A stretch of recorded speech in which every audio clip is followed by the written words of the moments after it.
जय श्री राधे कृष्ण साथियों, मैं भी कृष्ण ज्ञान सहारा चैनल में आपका स्वागत करती हूँ।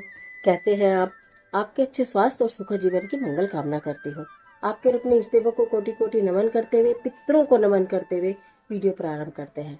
साथियों, बात पितृपक्ष की चल रही है, तो क्या आप जानते हैं कि पितृपक्ष आखिर मनाना प्रारंभ कैसे हुआ?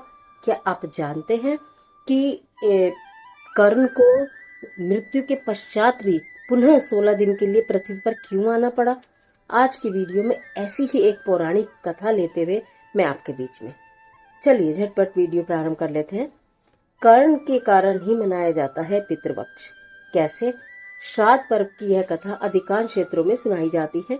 कथा के अनुसार महाभारत के दौरान कर्ण की मृत्यु हो जाने के बाद जब उनकी आत्मा स्वर्ग में पहुंची तो उन्हें बहुत सारा सोना और गहना दिए गए।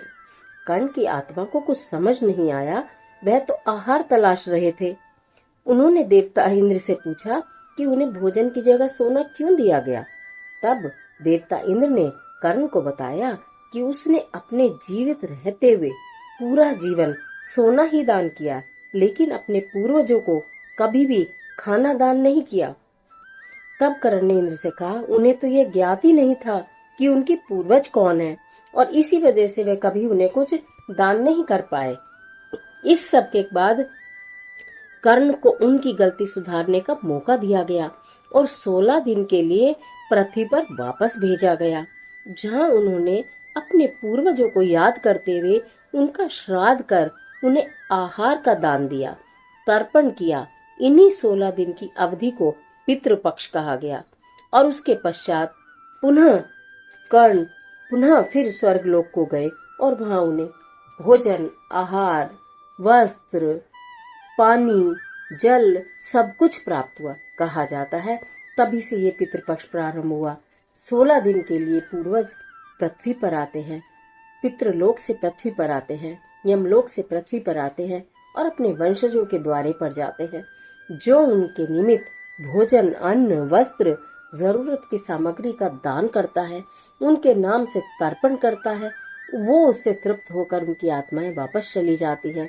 जिनके पूर्वज और पितृ तृप्त रहते हैं, उन लोगों के जीवन में कठिनाइयां, कष्ट, दुख, परेशानी आते ही नहीं है।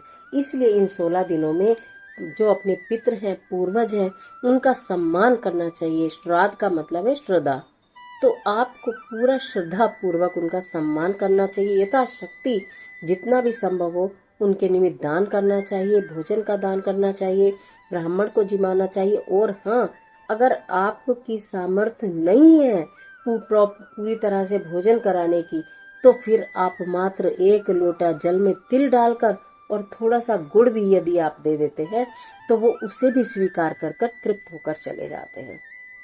तो आज की कथा थी ये, आपको मैं आशा करती हूँ आपने पहले सुनी नहीं होगी और ये कथा आपको अच्छी लगी होगी और इसकी जानकारी से आपके मन में अपने पूर्वजों के लिए, अपने पितरों के लिए और श्राद्ध पूरे पक्ष के लिए श्रद्धा उत्पन्न होगी।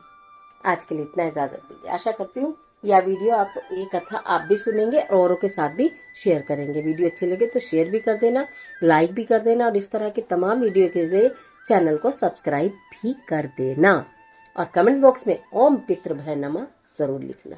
ईश्वर आपकी मदद करे।